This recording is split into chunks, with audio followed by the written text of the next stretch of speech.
Une notion en 2 minutes. La féminisation, c'est quoi?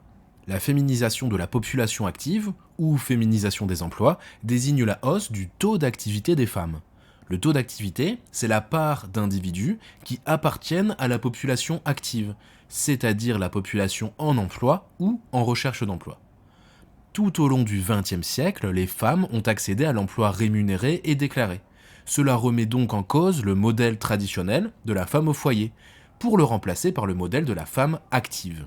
Ces expressions cachent une réalité. Les femmes ont en réalité toujours travaillé, elles ont toujours été actives, que ce soit dans les champs pour aider leur mari ou bien à la maison pour s'occuper des enfants et des tâches ménagères. Mais ce travail ne donnait pas lieu à une rémunération et donc aux droits qui sont associés. Cet accès à l'emploi rémunéré et déclaré permet aux femmes de gagner en indépendance. Elles sont moins dépendantes de leur conjoint. Ce processus de féminisation de la population active s'accompagne de nombreuses évolutions liées aux droits des femmes, que ce soit le droit de vote par exemple, ou même la loi de 1965, où la femme n'a plus besoin de demander l'autorisation à son mari pour travailler ou même pour ouvrir un compte en banque. Une donnée pour illustrer ce phénomène, le taux d'activité des femmes de 15 à 64 ans était de 50% en 1950, contre 68% en 2020.